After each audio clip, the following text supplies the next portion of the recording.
Bonjour à tous, nous sommes ravis de vous retrouver pour ce premier Facebook Live de la communauté Vivre avec un cancer de l'ovaire. À l'occasion de la journée mondiale du cancer de l'ovaire qui se tenait le 8 mai dernier, nous avons souhaité vous donner la parole. C'est la raison pour laquelle j'ai le plaisir d'accueillir aujourd'hui Oli ici. Bonjour Oli. Bonjour. Vous êtes atteinte d'un cancer de l'ovaire de stade 4. Oui, c'est ça. Et donc j'ai aussi le plaisir d'accueillir le docteur Anne Floquet. Bonjour docteur. Bonjour. Donc vous êtes oncologue spécialisé en gynécologie. Effectivement, oui. Et donc avant de rentrer dans le vif du sujet, n'hésitez pas à poser toutes vos questions en commentaire de cette vidéo. Et on le rappelle, Vivre avec un cancer de l'ovaire est à l'initiative du laboratoire AstraZeneca. Docteur Floquet, est-ce que le cancer de l'ovaire, les cancers de l'ovaire sont tous les mêmes? Alors, non, je pense qu'il faut qu'on précise une chose. Il y a plusieurs types de cancers de l'ovaire. Maintenant, on commence à les distinguer. Et je pense qu'aujourd'hui, pour simplifier le propos, on va parler des plus fréquents, qui sont les cancers épithéliaux de l'ovaire. Et on y associe, parce que l'évolution est équivalente, les cancers de la trompe et certaines formes de cancer du péritoine. Donc, il faut bien spécifier là qu'on s'adresse à ce type de cancer. On ne va pas parler de tous les types de cancers de l'ovaire. Donc, cancer épithélial de l'ovaire. Et donc, quels sont les symptômes? Les symptômes. Alors, les symptômes les plus fréquents qui sont rapportés sont surtout des troubles du transit. Ça peut être des sensations de pesanteur pelvienne, le ventre qui grossit un peu, sensation de gêne respiratoire. Ça peut être également quelques pertes gynécologiques. Mais en fait, ces symptômes sont assez fréquents. Et dans un premier temps, ils n'alarment pas forcément. Il peut y avoir des douleurs. Et puis, à côté de ces symptômes qui vont avoir tendance à revenir, il peut y avoir brutalement des symptômes qui vont se révéler et qui vont être inauguraux de la pathologie et qui vont amener à s'inquiéter comme une forme d'urgence, en fait. Et donc, est-ce que vous avez des chiffres à nous communiquer sur le cancer de l'ovaire? Combien de nouveaux cas par an, par exemple? Oui. Alors, pour donner grossièrement des chiffres, le nombre de nouveaux cas, c'est à peu près entre 4500 et 4800. Donc, on dit pour 2017 le nombre de nouveaux cas 4700. Donc, pour donner un ordre de grandeur, c'est 10 fois moins fréquent que le cancer du sein. Donc, ça parle un petit peu. Et c'est aussi pour ça qu'on en entend un petit peu moins parler. Est-ce que le cancer de l'ovaire est un cancer dépistable? Alors, à ce jour, il n'y a pas de dépistage vis-à-vis du cancer de l'ovaire. Ça n'est pas qu'on n'a pas essayé. Il y a eu différents moyens utilisés, que ce soit des prises de sang avec certains marqueurs, des échographies pour essayer de trouver quand est-ce qu'on pouvait dépister ce cancer. Et en fait, il y a eu plusieurs milliers de patients qui se sont soumis à ces dépistages, notamment aux États-Unis, et on n'a pas pu, à ce jour, déceler la possibilité de venir précocement dans la maladie pour faire que les traitements seraient moins lourds après et arriver sur une tumeur qui est moins avancée qu'actuellement. Donc non, pour l'instant, pas de dépistage vis-à-vis du cancer de l'ovaire. Oli, vous avez eu peu de symptômes avant votre diagnostic. Est-ce que vous pouvez nous en dire plus? Dites-nous un peu comment ça s'est passé. Alors en fait, moi je n'ai pas eu beaucoup de symptômes. J'ai ressenti des douleurs vraiment du jour au lendemain. C'était un mardi, j'allais très très bien le matin, je suis partie travailler et en rentrant chez moi en fin de journée, j'ai eu très mal au ventre, mais vraiment très très mal. Du coup, j'ai fait demi-tour, je suis partie voir mon médecin traitant et sur place, il m'a fait faire une radio et une échographie et il m'a envoyé directement dans une clinique.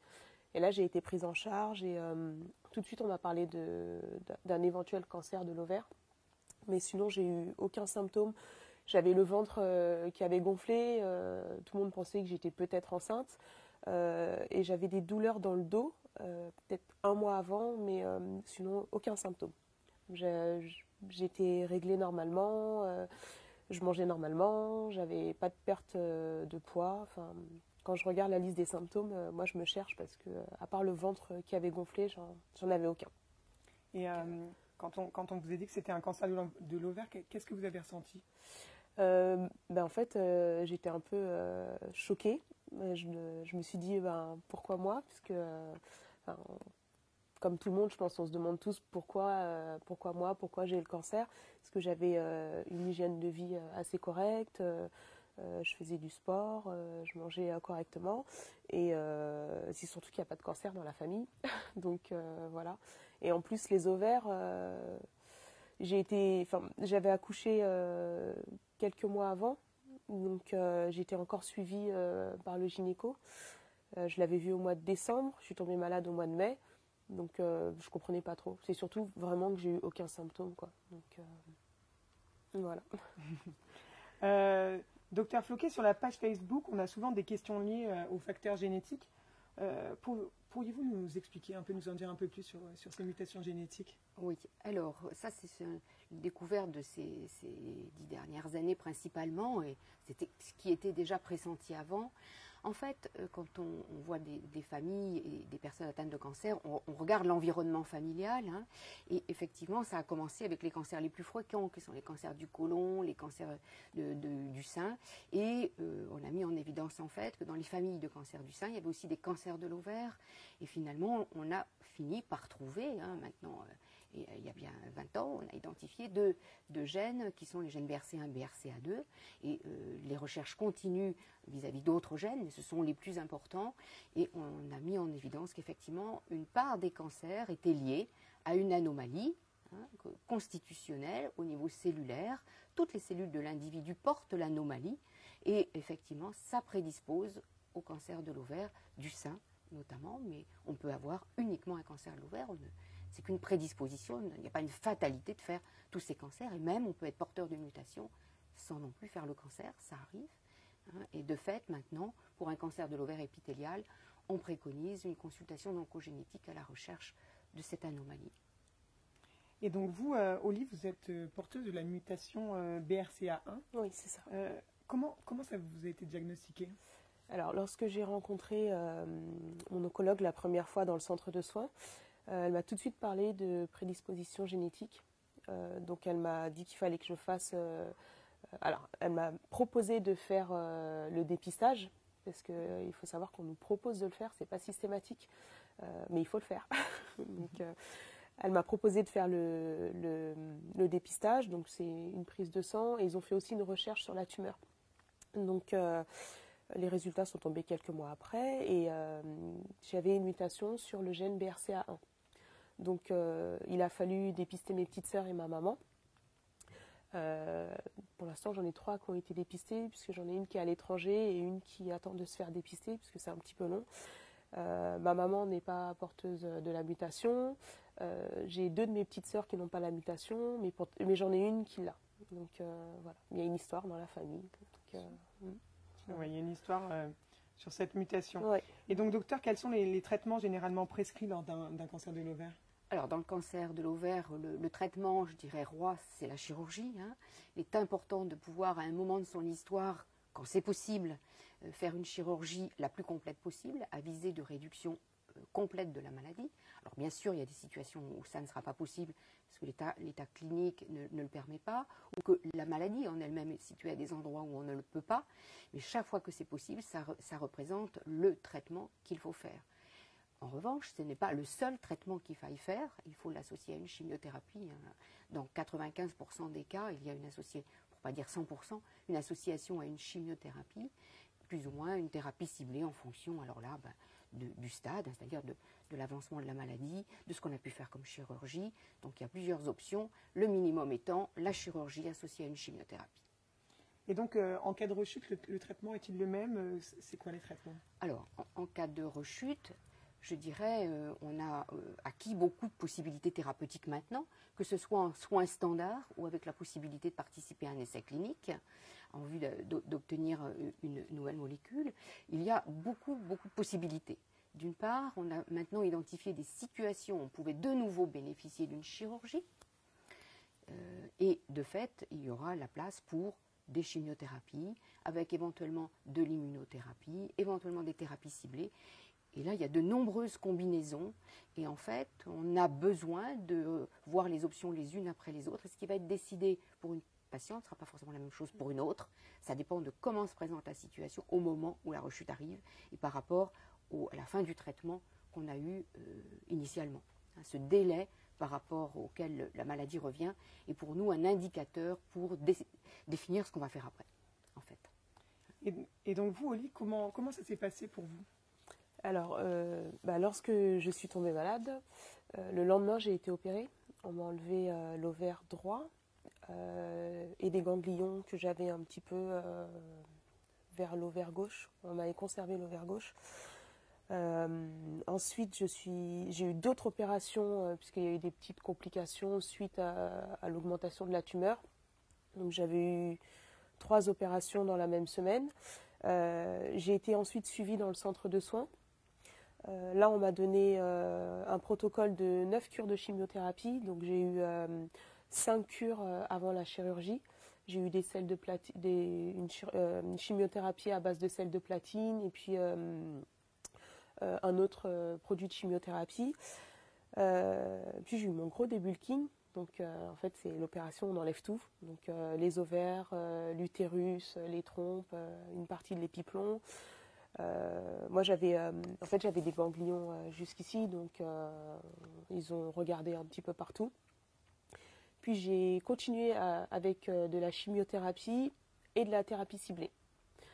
En janvier 2017, j'avais terminé mon protocole de chimiothérapie lourde, donc je continuais la thérapie ciblée que je devais terminer en avril 2018. Et en fait, en septembre 2017, j'ai fait une récidive. Donc il a fallu repartir sur d'autres chimiothérapies. Ça s'est plus ou moins bien passé puisque je fais beaucoup d'allergies aux produits. Donc j'en avais fait sur le premier protocole, j'en ai refait sur ce protocole.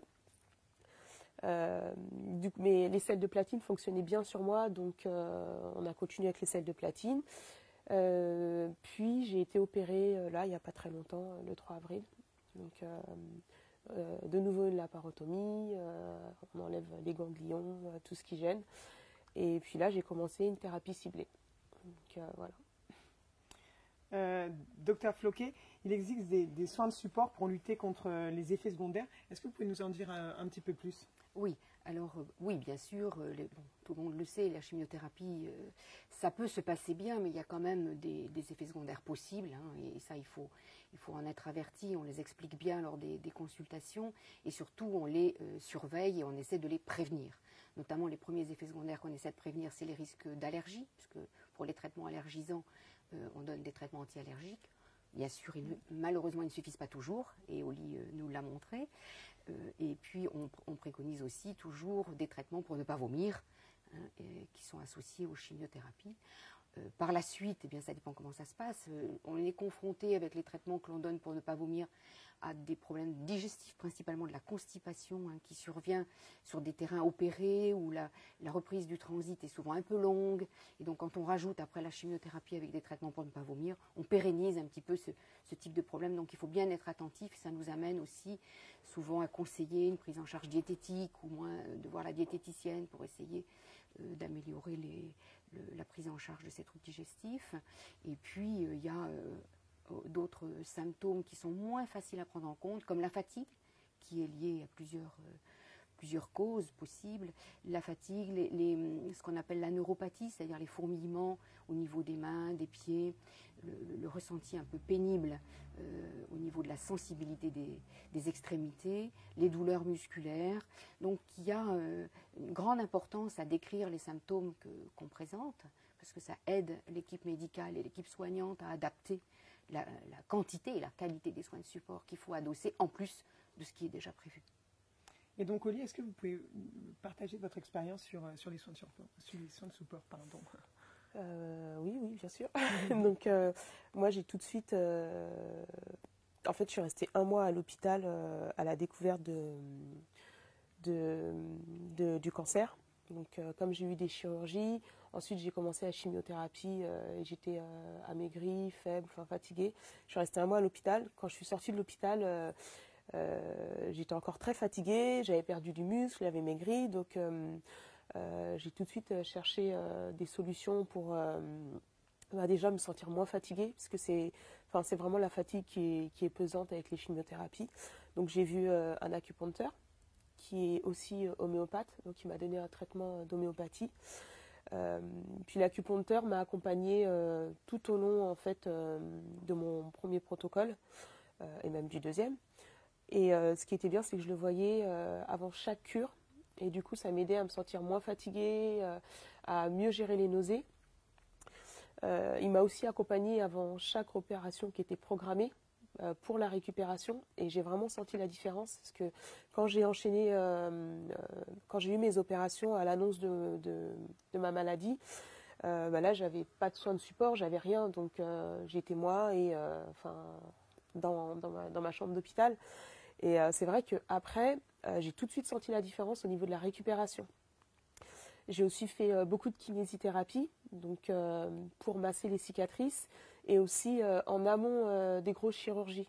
Donc là, j'avais fait 20 séances de kinésithérapie avant cette opération, ce qui m'a permis en fait de pouvoir avoir moins mal au ventre et surtout au niveau des jambes, qu'elles ne soient pas trop fatiguées.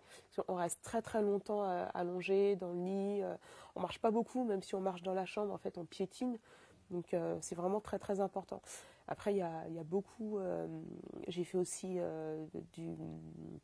j'étais chez un podologue, déjà pour, c'est bête hein, mais pour couper les ongles des pieds parce que faut pas qu'on se rate hein, pendant les chimiothérapies pour éviter les infections et tout le reste. Mais aussi elle me faisait, je me souviens plus trop du nom. Je vous redirai ça, je regarderai. C'est pas grave, vous pourrez le remettre en commentaire ou quoi que ce soit, n'hésitez pas, il n'y a pas de souci. Donc, non, j'ai fait pas mal de soins de support et ça m'a beaucoup aidé. Ça ne peut pas faire de mal puisque c'est naturel, tout est naturel. C'est sûr.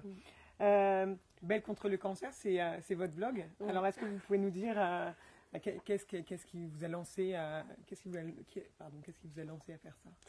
En fait, déjà j'ai ce besoin d'être un petit peu active, parce que quand on arrête de travailler du jour au lendemain, ça fait un peu bizarre. Et c'est surtout que j'avais besoin de partager déjà mon expérience, mais je voulais la partager sous forme d'articles beauté, conseils alimentaires, recettes. Mais il y a beaucoup de conseils beauté, parce que alors moi déjà j'ai pas perdu mes cheveux sur mon premier protocole. J'étais censée les perdre, mais je les ai pas perdus. Alors je sais pas si c'est la chance ou si j'ai mis toutes les chances de mon côté.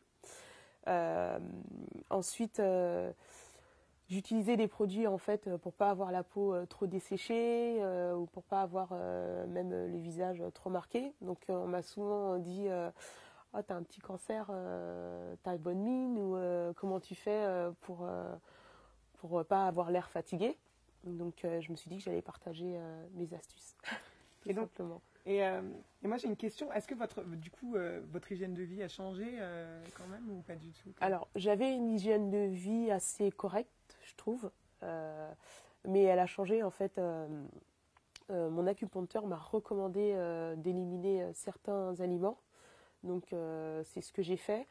Mais je cuisine de plus en plus moi-même pour savoir exactement ce qu'il y a dans mon assiette. Donc voilà. Après c'est beaucoup de sport. Non, parce que je faisais déjà du sport avant, mais vraiment continuer, pas se forcer parce qu'il faut s'écouter, mais au moins faire de la marche, aller s'oxygéner, et c'est vraiment important, on sent vraiment la différence. Parce que je sais que après certaines chimiothérapies, j'allais quand même soit marcher, soit j'allais à la piscine, et ça m'a beaucoup aidé pour les effets secondaires.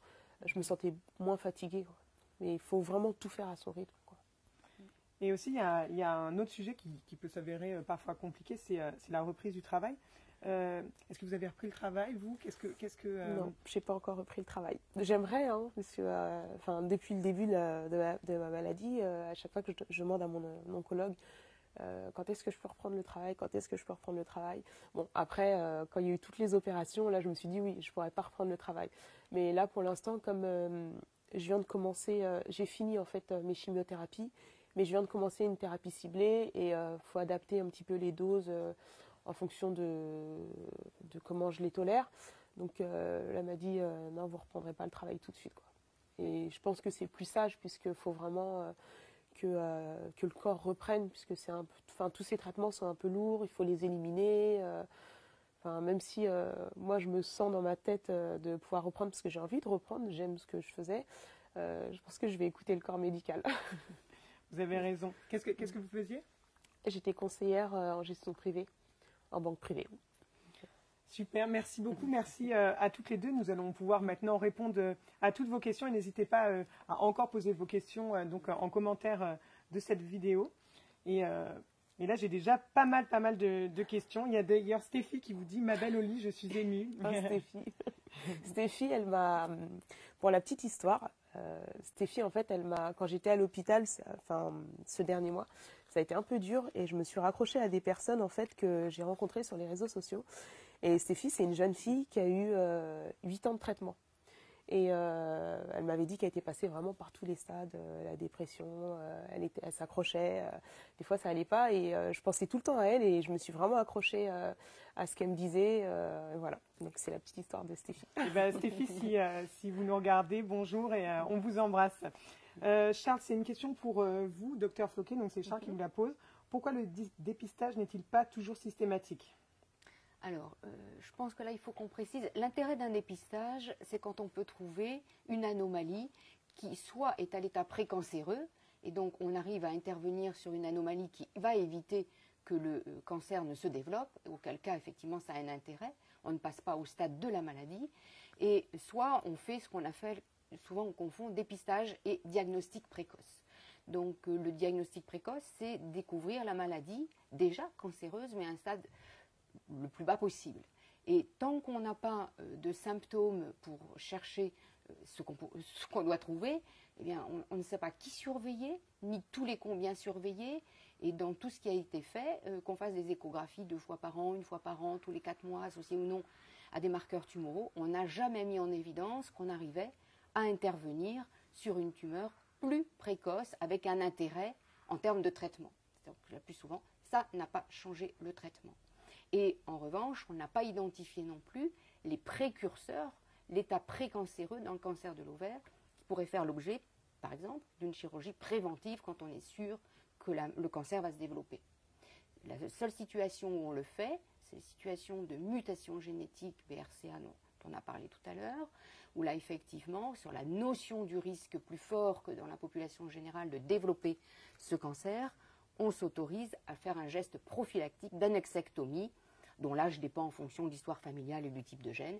Et c'est la seule situation où on s'autorise à ce geste, parce qu'on va le faire avant la ménopause. Et ça a bien sûr des conséquences sur l'équilibre hormonal, et ça a des effets secondaires.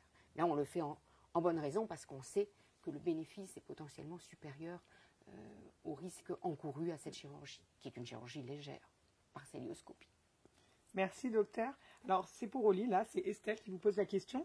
Bonjour Oli, si ce n'est pas trop indiscret, j'aimerais savoir comment ça se passe avec vos proches. C'est pas toujours évident et j'ai remarqué que parfois, c'est même eux qui en font trop. Qu'est-ce que vous en pensez, Oli ? C'est vrai qu'on ne parle pas souvent des proches, mais les pauvres, c'est un peu comme nous, ils n'ont rien demandé, ça leur tombe dessus. Donc que ce soit les parents, les enfants, les amis, les collègues, c'est vraiment, c'est dur pour eux. Moi, comment j'ai fait avec mes proches, en fait, je leur ai toujours tout expliqué. Ils sont présents. Ils n'ont jamais changé d'attitude avec moi. Mes petites sœurs, je suis très proche de mes petites sœurs.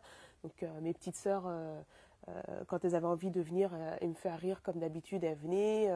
Quand elles avaient envie de me tenir la main juste pour me dire qu'elles étaient là, c'était pareil. Mes amies, pareil, elles savent exactement tout ce qui se passe, elles m'accompagnent toutes au quotidien.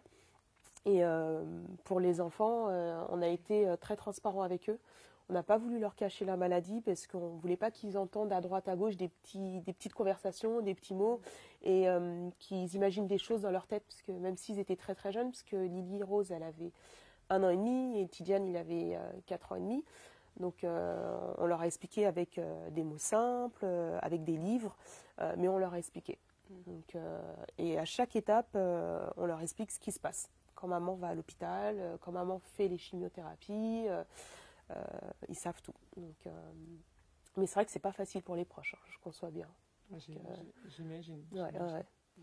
Il y a Sarah qui dit merci Oli, merci docteur Floquet pour ce live.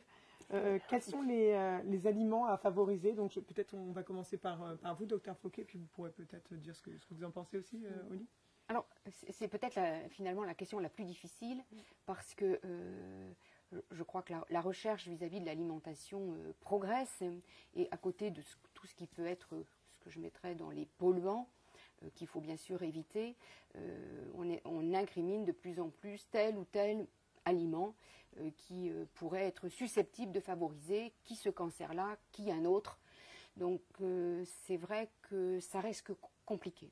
Ça reste compliqué de savoir quelle est l'alimentation en fait qui permettrait au mieux de prévenir le cancer. Et là, finalement, on a les recommandations de l'INCa qui nous disent qu'en fait, il faut manger suffisamment de fruits et de légumes.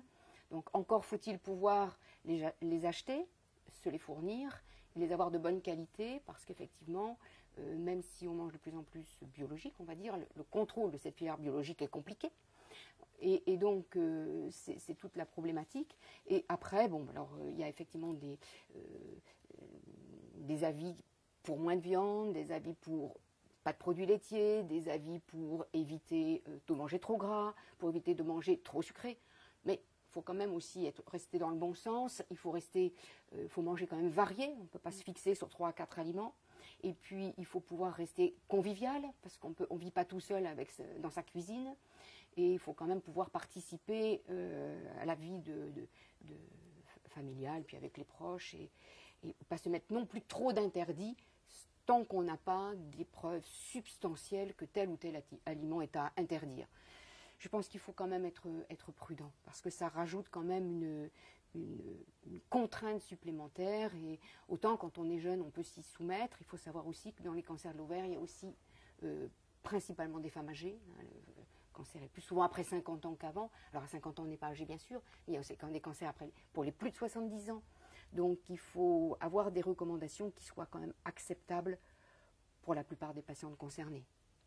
Merci. Et donc vous, Oli, en termes d'alimentation, est-ce que vous avez des astuces sur votre blog Bec contre le cancer? Déjà, moi, en termes d'alimentation, j'avais vu une diététicienne à l'hôpital. Donc c'est très important, en fait, j'insiste, parce que c'est vrai qu'il y a des aliments, enfin, je dirais pas des aliments à favoriser, mais il y a peut-être des aliments à ne... Par exemple, quand on a une nausée, on ne peut pas manger tout ce qui est friture. Donc c'est logique, mais il faut le savoir. On ne peut pas manger épicé, donc c'est très important d'aller voir une diététicienne ou un nutritionniste, il y en a dans tous les centres de soins. Après, des aliments à favoriser, comme disait le docteur Floquet, il faut varier son alimentation, il ne faut pas faire d'excès. Il faut faire ses plats soi-même. Comme ça, on sait ce qu'on met dedans. Et puis, en plus, ça fait toujours plaisir de se faire des belles assiettes.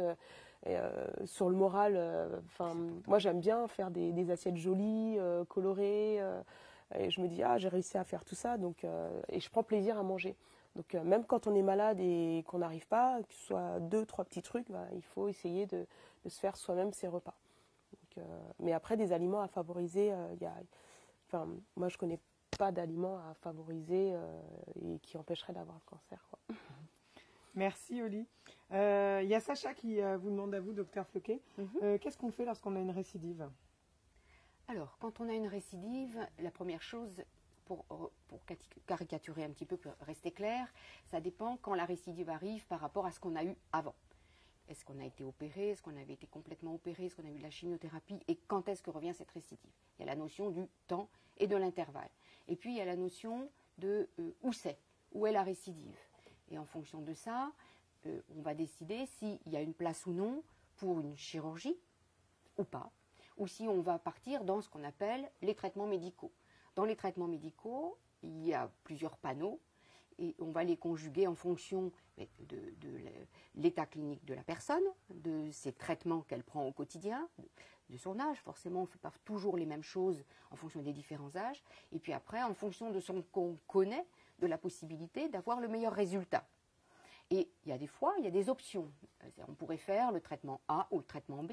Principalement, ce sont des chimiothérapies, des thérapies ciblées avec les anti-angiogéniques, les antiparp. C'est principalement ça. Et actuellement, dans le cadre d'essais thérapeutiques, des nouvelles molécules et de l'immunothérapie. Mais effectivement, il faut savoir après si sa situation permet de rentrer dans un essai thérapeutique. Et puis, si on en a envie, il y a des personnes qui ne le souhaitent pas. En tout cas, c'est comme ça aussi qu'on amène des nouveaux traitements. Donc, ça a aussi toute son importance. Donc, il y a beaucoup de situations différentes. Ce n'est pas en situation de rechute. On fait ça pour tout le monde. On a de plus en plus des arbres décisionnels qui prennent en compte le cas de chacun Ça, c'est du côté des traitements. Puis bien entendu, les séquelles éventuelles, les toxicités qu'on a observées avant.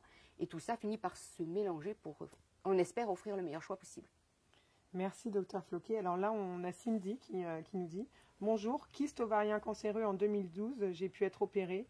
2 mois après, j'ai récidivé avec des métastases où il m'a fallu 5 chimiothérapies. Cela fait 5 ans.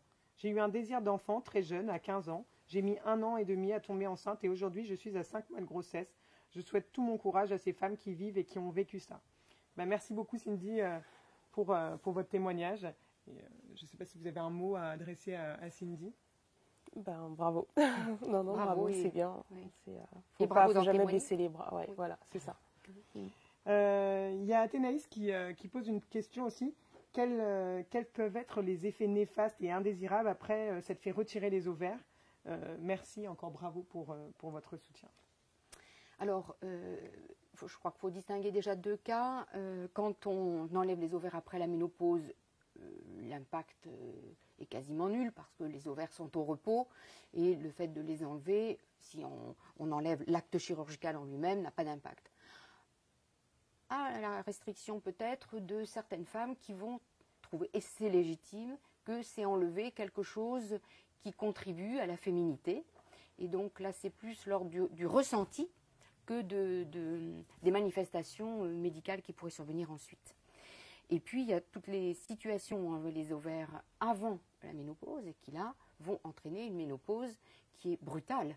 Parce que, de fait, ce n'est pas comme une ménopause naturelle où les femmes, le fonctionnement des ovaires se fait petit à petit et la ménopause s'installe petit à petit. On n'est pas ménopausé brutalement. Dans la chirurgie, la ménopause est très brutale après l'acte chirurgical et donc les manifestations sont bien plus violentes que dans l'installation d'une ménopause naturelle. Donc effectivement, là, au premier rang, c'est les bouffées de chaleur, les troubles de l'humeur, la sécheresse de la peau, la sécheresse vaginale, des douleurs articulaires. Je dirais un petit peu un condensé de ce qu'on peut voir en situation normale à la ménopause, mais qui se retrouve un peu acutisé par le fait que c'est brutal et qu'on est plus jeune. Donc le corps n'a pas déjà eu le temps de s'y habituer progressivement. Merci. Alors, il y a Mégane qui nous pose aussi une question. J'aimerais savoir comment je peux lutter contre la perte de cheveux et de cils. Vous n'avez pas du tout perdu vos cheveux, vous, Oli, au début? Non, je devais avoir, en fait, ma chimio devait me faire perdre les cheveux. Et du coup, j'ai mis le casque réfrigérant Alors, j'ai mis le casque réfrigérant. J'arrivais à chaque chimio, enfin, je me lavais les cheveux la veille. Je mettais rien du tout sur les cheveux. J'arrivais en chimio, je me remouillais les cheveux. Parce qu'il faut vraiment que tout soit vraiment trempé. Et ensuite, je mettais le casque, que je changeais entre 2 chimios pour vraiment que l'effet du froid aille sur le crâne. Après, il faut le supporter, le casque. Donc moi, j'ai commencé mes chimios, c'était en été. Et je sais que je les avais terminés en janvier 2017.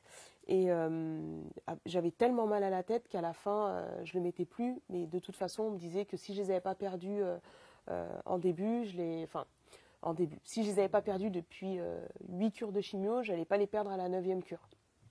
Après, je ne sais pas si j'ai eu un facteur de chance, mais j'avais regardé le blog de Charlotte et j'avais lu ses conseils et je les avais reproduits et c'est pas tombé. Donc voilà. Superbe. Et vous, docteur Floquet, est-ce que vous avez peut-être des conseils à donner pour lutter contre ces chutes de cheveux et de cils? Alors, le premier conseil, c'est de s'assurer qu'on est dans le cas d'un traitement qui peut les faire tomber, parce que dans les associations que l'on fait, on en a qui ne font pas tomber les cheveux. Donc c'est généralement, si on ne vous l'a pas précisé quand on parle de chimiothérapie, il faut demander, c'est normal de savoir, est-ce que je vais avoir un protocole qui va me faire tomber les cheveux? Si oui, un peu, beaucoup, quand, à peu près, il y a des délais, c'est pas écrit ni gravé dans le marbre, mais il y a quand même, le plus souvent, on peut donner des conseils. Et puis, du coup, il y a aussi le casque réfrigérant, effectivement, comme l'a dit Oli. Il faut savoir que tout le monde ne le supporte pas, parce que la contrainte, c'est effectivement de mouiller bien les cheveux et surtout de ne pas sécher les cheveux en partant. Parce évidemment, si on sèche les cheveux, on réchauffe le crâne et en réchauffant le crâne, les vaisseaux se dilatent et en fait, la chimiothérapie qui passe dans tous les vaisseaux, elle passe plus et entraîne la toxicité. C'est par le fait que finalement, on referme les vaisseaux avec le froid que les molécules y vont moins. Donc c'est savoir si on a un protocole qui les fait tomber. 2, essayer de mettre le casque si on pense on peut le supporter. Et puis après, si on ne le supporte pas, comme dit Oli, on n'est pas obligé de le mettre les fois d'après. Ça s'enlève aussi bien que ça se met. Donc si on a mal à la tête, si on a trop de céphalée ou trop de migraine, on l'enlève. Et donc, on a une autre question de Hugo. Quel sport on peut pratiquer lors d'un cancer? Qu'est-ce que vous faites? Moi, j'ai fait du sport doux. Enfin, du sport doux, oui, puisque avec des laparotomies, je les ai enchaînés. Je pouvais pas reprendre du karaté ou autre. Donc, ce que j'ai fait, c'est que j'ai beaucoup marché au début. J'ai un petit peu couru. Quand ça allait mieux, je courais. J'ai fait beaucoup de natation. Par contre, après mon gros débulking, ce qui m'a permis de me retenir droite, puisque je me tenais comme ça, j'avais tout le temps mal au ventre.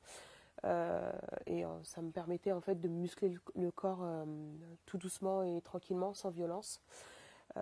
Après, il ne faut pas hésiter à voir avec la CAMI. Dans tous les centres hospitaliers, ils parlent de la CAMI, il y a des prospectus. Et eux, ils s'adaptent en fait en fonction des traitements des personnes, des opérations subies et puis de la force physique de la personne, quoi. Donc, je pense qu'on peut adapter, on peut faire n'importe quel sport doux, enfin pas trop violent. Et après, il faut vraiment être en accord avec son médecin traitant, son chirurgien, son oncologue. C'est surtout ça. Moi, je leur demande toujours qu'est-ce que je peux faire avant de pratiquer. Et vous, docteur Floquet, est-ce qu'il y a un sport en particulier qu'il faut adapter? Non, je suis d'accord avec ce que dit Oli. Globalement, c'est ce qui se fait plutôt dans... On a montré que l'importance du sport dans le cancer en règle générale, ça n'est pas l'effort rapide et intense, c'est l'effort dans la durée. Ouais. Et cet effort a beaucoup, même si on n'a pas de cancer d'ailleurs, beaucoup d'intérêt, même si ça ne paraît pas toujours très sportif. Mais nager quand on aime l'eau, faire de la marche, qu'elle soit normale ou de la marche norvégienne qui prend beaucoup de place en ce moment parce qu'elle est un peu plus active. Courir, bon, c'est vrai que c'est réservé plutôt aux femmes plus jeunes et il faut quand même avoir une sangle abdominale. En tout cas, je crois qu'on peut faire des sports doux, mais il faut quand même être contrôlé. Je crois notamment dans les salles de sport. Avec une cicatrice qui est souvent importante, on ne peut pas faire tous les sports sans surveillance parce que le risque est l'éventration et il faut être prudent. Une grande cicatrice, ça reste fragile tout le temps en fait. Il faut la ménager. Alors on peut faire beaucoup de choses, mais il faut savoir être surveillé et si ça ne se passe pas bien, arrêter. Merci. Alors on a Arthur aussi qui nous pose une question. Ma sœur a un cancer stade 3. Elle cherche à savoir comment faire pour être moins fatiguée avec les traitements. Merci, encore bravo pour votre courage. Donc, qu'est-ce que vous faites Pour être moins fatiguée pendant les traitements, j'ai misé sur le sport, toujours en accord avec le corps médical. Ensuite, sur l'alimentation, pour pas qu'elle soit trop riche, trop lourde. Et puis après, il faut vraiment se faire plaisir. Moi, je me souviens d'une phrase de mon médecin traitant quand j'ai été le voir après ma première hospitalisation, quand on avait découvert le cancer. J'ai été le voir, il m'a tout de suite dit que j'allais en avoir pour plusieurs temps, que j'allais être très fatiguée avec la chimiothérapie, parce que ça aussi, en fait, moi, c'était vraiment ce qui me faisait le plus peur, la fatigue, parce que je ne savais pas comment j'allais être fatiguée, ce que j'allais pouvoir faire, ce que j'allais pouvoir ne plus faire. Et il m'avait expliqué que après les chimiothérapies, il fallait vraiment se reposer. Les 2 jours qui arrivent, on est très fatigué, il faut vraiment se reposer. Et une fois qu'on se ressent bien, il faut sortir, faire des choses qui nous font plaisir, aller dans des expos, aller au cinéma, faire du shopping. Non, il faut vraiment se faire plaisir. Et en fait, c'est tout bête, mais ça contribue à ne plus être très fatigué. Donc, couplé avec l'alimentation et le sport, et puis normalement on supporte mieux les traitements. Merci Oli pour tous ces conseils. Et aussi il y a Camille qui nous pose une question, je pense que c'est pour vous, docteur Floquet. Je suis en période de traitement hormonal, est-ce qu'il y a des risques pendant ce traitement? Alors, comme je ne connais pas la situation et qu'on n'est pas là pour la détailler, si le traitement hormonal est donné, il faut quand même qu'on sache si c'est dans le contexte d'un cancer, c'est un traitement hormonal donné dans un cadre de cancer ou c'est un traitement hormonal de la ménopause parce que de fait, les situations sont différentes. On utilise des hormonothérapies en traitement de rechute de cancer de l'ovaire et effectivement, les risques sont ceux de l'hormonothérapie qu'on utilise notamment dans d'autres cancers, comme principalement le cancer du sein. Donc ce sont des risques sur le bilan biologique lipidique, c'est le risque éventuellement de nausées légères, de troubles articulaires. Donc ce sont des effets secondaires de cet ordre-là. Après, si la question est est-ce que je risque de déclencher un cancer avec un traitement hormonal, deux situations. Si c'est un traitement hormonal qui a visé contraceptif, on a mis en évidence qu'une contraception orale était un facteur protecteur du cancer de l'ovaire. Donc de ce côté-là, on n'a pas d'argument. Alors, en grande proportion, après il peut y avoir un cas individuel chez lequel on ne va pas pouvoir répondre, mais c'est publié qu'une contraception est protectrice par œstroprogestatif. Et pour ce qui est du traitement hormonal de la ménopause, c'est un peu là la réponse de Normand, parce qu'il a été beaucoup décrié, mais vraisemblablement, il y a un risque pour certaines personnes, pas pour d'autres. Il y en a qui ont des traitements de la ménopause sans sur-risque de cancer de l'ovaire, et d'autres qui vont peut-être avoir une petite accentuation de leur niveau de risque avec un traitement de la ménopause. Mais tant qu'on n'aura pas réussi à dégager qui est susceptible, en dehors des mutations génétiques, de faire un cancer de l'ovaire, on aura du mal à donner des conseils. Et si ce traitement hormonal, si c'est un traitement hormonal de la ménopause a été donné, on suppose, puisque ce sont les recommandations actuelles, qu'il a été donné pour de bonnes raisons.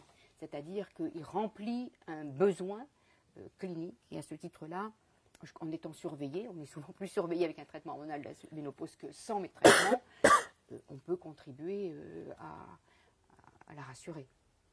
Merci beaucoup. Merci à toutes les deux pour vos réponses. Merci à tous pour vos questions. Nous arrivons à la fin de ce live. Et avant ça, est-ce que vous avez un message particulier à faire passer, Dr Floquet, ou vous avez une minute pour vous Oui. Donc, Alors, en une minute, moi je voudrais dire, c'est vrai que la première remarque quand les femmes sont atteintes d'un cancer de l'ovaire qu'elles nous font, c'est « je ne savais même pas que ça existait ». D'une part parce que l'organe de l'ovaire est mal connu, on oublie un peu, et c'est un organe profond qui ne se voit pas. Et la chose ensuite, c'est on n'en entend jamais parler. Donc effectivement, quand on n'entend pas parler de choses, on pense que ça n'existe pas. Première chose, donc le cancer de l'ovaire, ça existe. On en entend peu parler parce que c'est un cancer qui ne se dépiste pas, qui est peu fréquent, comme on disait, 10 fois moins fréquent que le cancer du sein qui, lui, possède un dépistage. Donc ce ne sont pas les populations de ci ou de ça qui sont favorisées, c'est que la maladie se prête au dépistage ou elle ne s'y prête pas. Et peut-être qu'un jour on va trouver un dépistage du cancer de l'ovaire, et je le souhaite, mais pour l'instant on n'en a pas, donc on fait aussi avec ce qu'on a. Donc globalement, se faire suivre régulièrement par son médecin, c'est important. Oli était surveillée. Effectivement, c'est pas pour ça que la surveillance était inutile, même si elle a présenté du jour au lendemain quelque chose qui s'est révélé. Mais rapidement, son médecin a été réactif. Dans le cas d'une surveillance qui était effectuée qui ne montrait jamais rien, comme elle s'est plainte, rapidement, ça a bien sûr dégagé une prise en charge rapide. Alors, il faut s'écouter un peu, en faisant attention aussi parce que ces symptômes sont très fréquents et on a le droit d'avoir des pathologies tout à fait bénignes avec ces symptômes. Donc, qui, une fois ménopausée, n'a pas des douleurs dans le ventre, un peu pris de poids, un peu... Donc, il ne faut pas non plus tout d'un coup être inquiet aux moindres symptômes, mais c'est la répétition, il faut savoir consulter son médecin traitant. Et puis, après, je dirais, il y a des associations de patientes qui se sont montées, et notamment, il y a l'association Imagine, qui est un bon interlocuteur pour les questions que tout le monde peut se poser vis-à-vis des cancers gynécologiques. Et enfin, je crois qu'on pourrait dire, pour résumer, que c'est l'affaire de la personne qui est malade, mais on l'a dit, c'est aussi l'affaire de l'entourage. Et plus les proches seront investis autour des patients, pas forcément pour faire les choses à leur place, mais pour participer à la connaissance, dans le faire savoir, dans les blogs ou éventuellement dans les associations de patients, plus on pourra apaiser un petit peu tout le drame que c'est de découvrir une maladie qu'on ne connaissait même pas.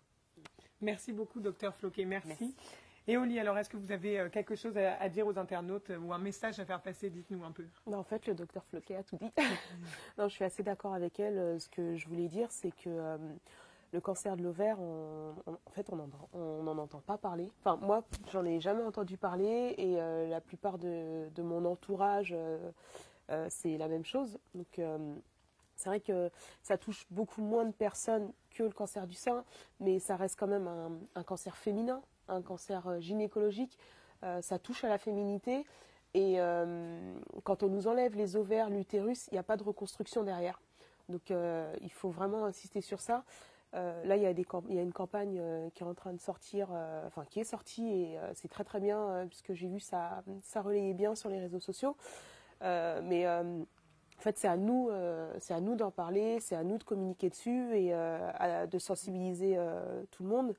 Parce que c'est vraiment un cancer sournois et les traitements derrière sont vraiment très très lourds, quoi. Je ne veux pas faire peur aux gens, mais c'est assez lourd. Donc il faut se rapprocher des associations. Il y a l'association Imagine. Pour tout ce qui est génétique, il y a l'association Génétique Cancer. Faut se rapprocher des blogs. Il y a beaucoup de jeunes, moi, qui viennent me parler, que ce soit de cancer des ovaires ou autre. Il y a l'association On est là. Enfin, faut vraiment pas hésiter à poser des questions à tout le monde, que ce soit le corps médical, que ce soit les associations, et surtout partager, quoi. Merci beaucoup, Oli. Peut-être redonner l'adresse de votre blog. C'est Belle contre le cancer. Belle avec un S. Voilà, tout simplement. Merci beaucoup. Merci à toutes les deux pour vos témoignages. Merci, chers internautes, de nous avoir regardés et de nous avoir posé des questions. Si vous souhaitez plus d'informations, n'hésitez pas à visiter le site internet Vivre avec un cancer de l'ovaire et de vous abonner à la page Facebook. Vous pourrez retrouver cette vidéo en replay donc sur la page Facebook de Vivre avec un cancer de l'ovaire. N'hésitez pas à liker et à partager. Merci encore, merci à tous. Merci à tous. Au revoir et à très bientôt. Merci.